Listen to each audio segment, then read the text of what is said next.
es Elpidio Báez. Elpidio Báez es miembro del Partido de la Liberación Dominicana del Comité Central, además diputado reelecto aquí en el Distrito Nacional, y es el vocero del Partido de la Liberación Dominicana en la Cámara de Diputados y aspirante a la presidencia de ese hemiciclo.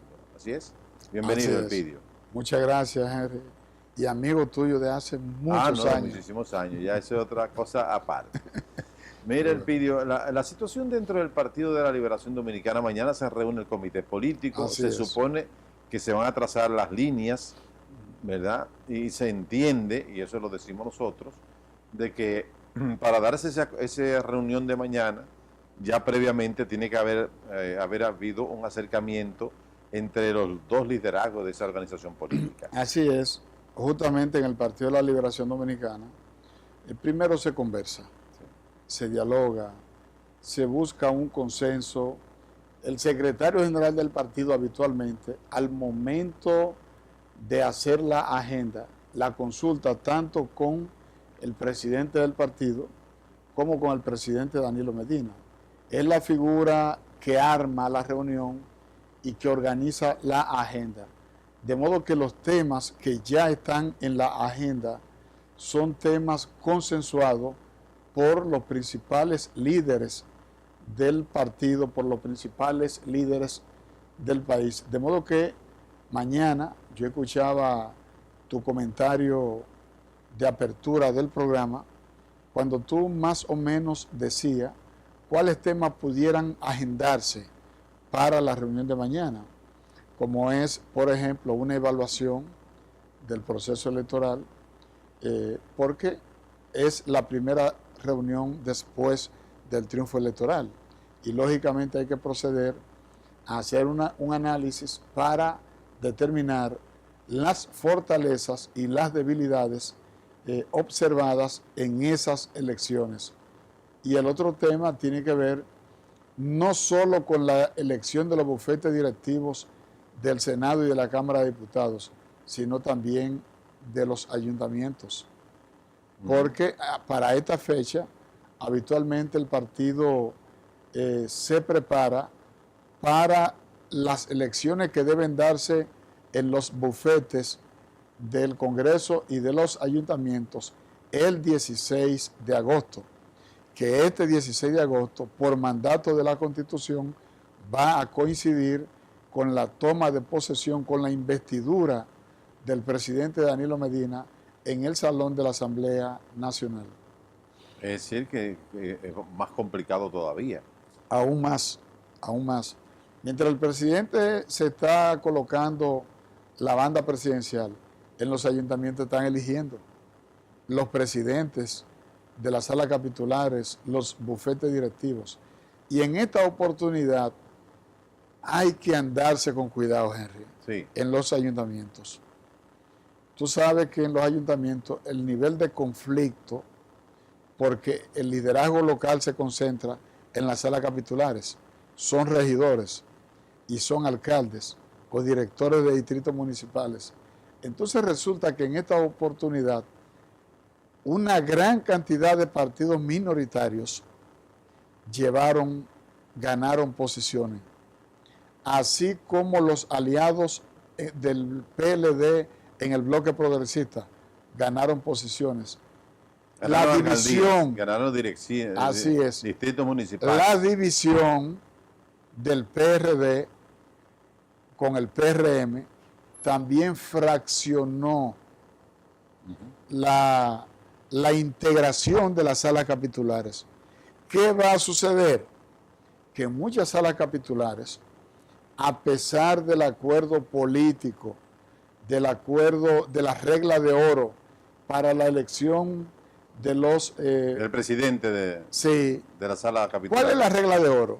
El que sacó mayor cantidad de regidores, ese partido tiene la presidencia. Perfecto. No, que donde esté el alcalde, exacto, el presidente sea del partido del alcalde. Pero resulta que una gran cantidad de salas capitulares, la mayoría de regidores no favorecen al partido del alcalde. Y entonces eso presagia un poco de conflicto, porque incluso en el ayuntamiento de Santiago se dio que un reformista ganó la presidencia del ayuntamiento de Santiago, y hubo un problema con el alcalde de turno, Gilberto Cerrulle, por ejemplo. Sí. Ese cuadro se puede presentar en una gran cantidad de alcaldes, y por vía de consecuencia ese es un tema que va a ocupar especialmente la atención del comité político, por la delicadeza de este tema, que puede derivar en un conflicto agudo en muchos ayuntamientos.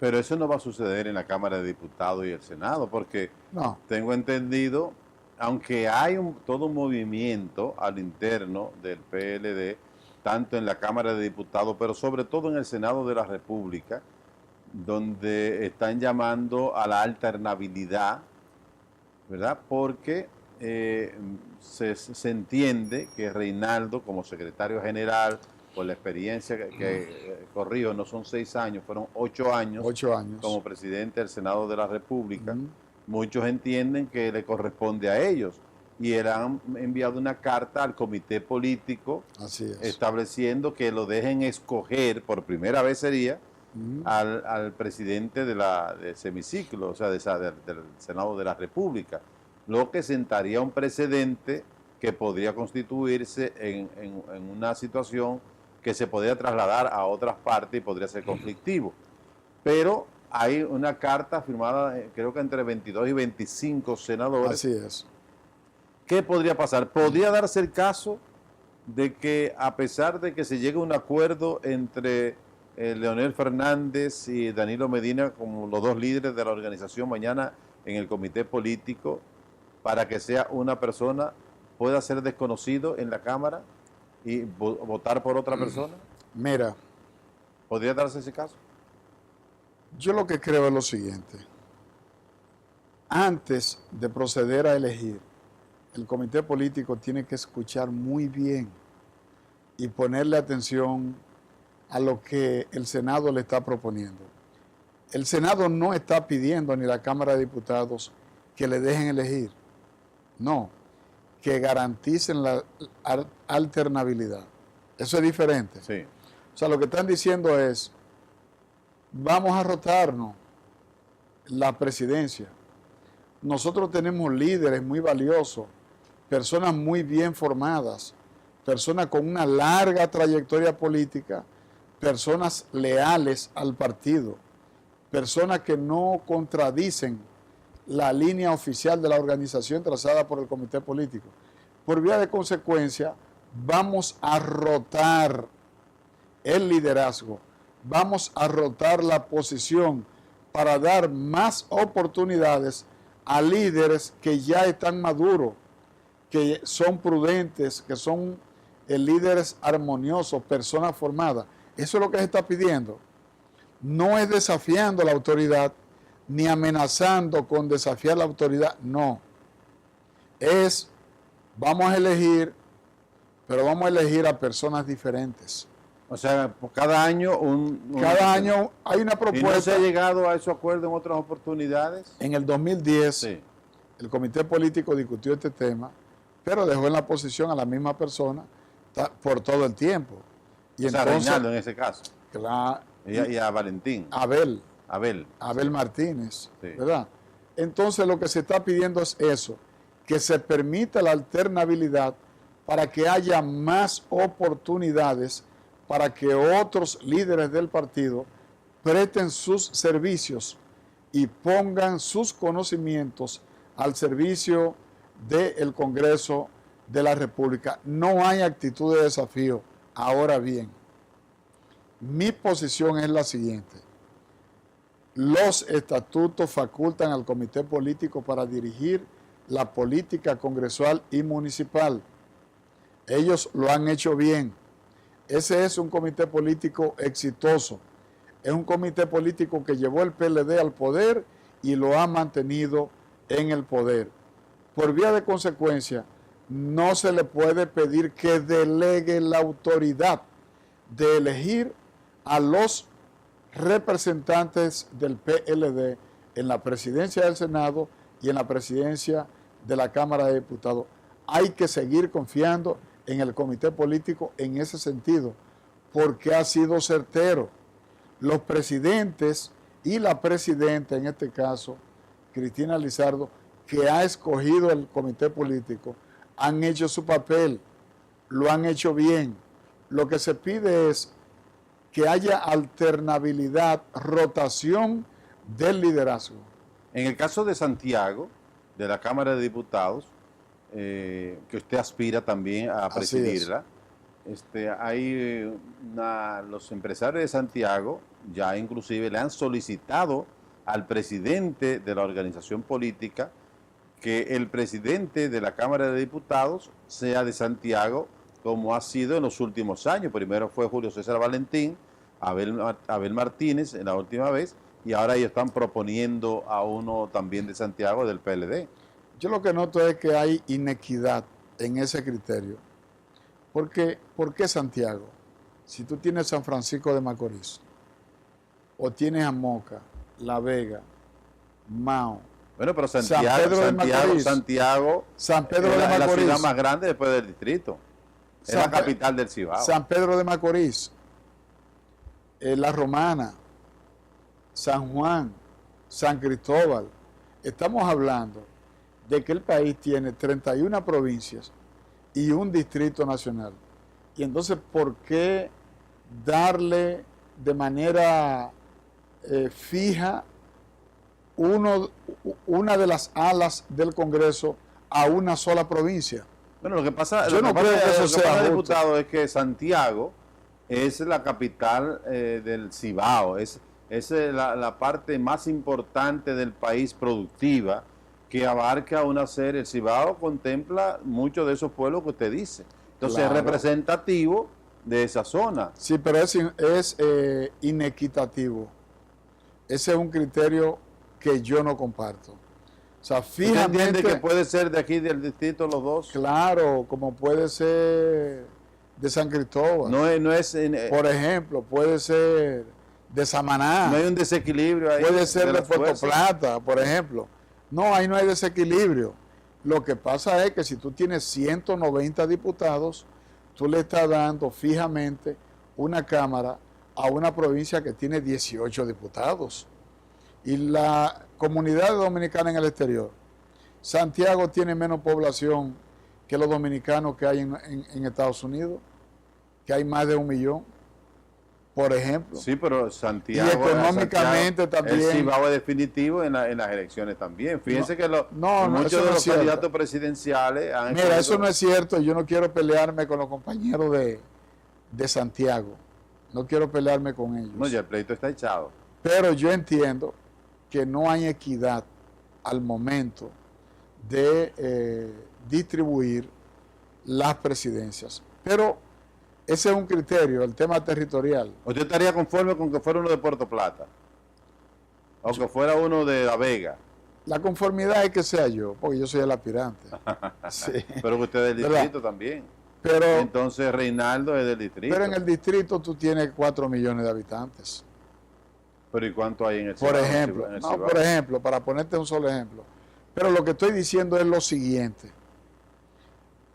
La decisión que se tome para escoger al presidente del Senado y al presidente o presidente de la Cámara de Diputados tiene que obedecer a criterios políticos más que basarse en criterios de división territorial. Ese es el argumento fundamental. Porque darle fijamente una candidatura a una provincia, lo mismo puede ser el Senado. El Senado puede estar en manos perfectamente de La Vega, puede estar en manos de un presidente de San Cristóbal, puede estar en manos de Moca. De Moca, por ejemplo. José Rafael Vargas. Para solo citar 3 casos. Puede estar en manos de Nagua, ¿verdad? O puede estar en manos de Atomayor. Estamos hablando de de senadores emblemáticos del partido que tienen igualitas oportunidades que el senador de la capital o la senadora de la provincia de Santo Domingo.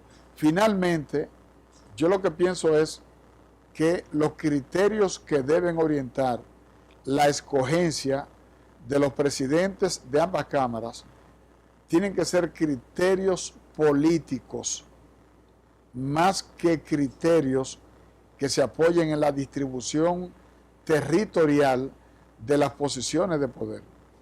Nos vamos a una pausa con su permiso, Elpidio. Vamos a hablar entonces del proyecto de reforma policial que usted tiene, parece que una situación ahí con el jefe de la policía. Vamos a la pausa, regresamos con Elpidio Báez.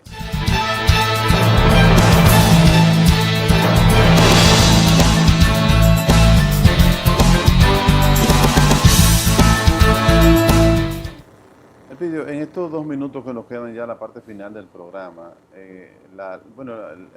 lo que era el proyecto de reforma policial que ya solo está esperando la promulgación del presidente de la República, porque fue aprobado en ambas cámaras, ¿resuelve realmente esto el problema de la policía, todo este deterioro histórico que ha tenido?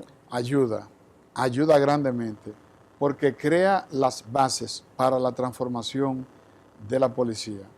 Estamos hablando de que reduce los generales, elimina la asignación de policías a particulares. Y a los generales también. Se los reduce a 3.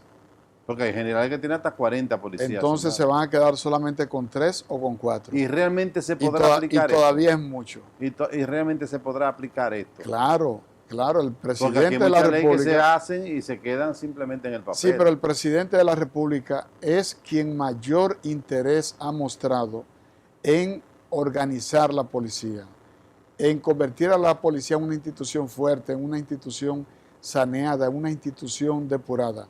El presidente en varias oportunidades convocó a la presidenta del Senado y al presidente de la Cámara de Diputados para pedirle agilizar la aprobación de la Policía Nacional, porque el presidente entiende que con una policía fuerte puede contribuir a contener el delito y el crimen en la sociedad dominicana. Pero tiene que venir entonces la otra parte que es fundamental para que eso funcione, que necesariamente es el reconocimiento económico para esos policías que ganan 2 centavos y la sanción para aquellos que realmente violen la ley, pero no a los chiquitos. Así es. A los grandes. Obliga, la propia ley va a desencadenar un conjunto de acciones que van a terminar mejorando la calidad de vida del policía, para que el policía sienta amor, sienta motivación, se entregue en cuerpo y alma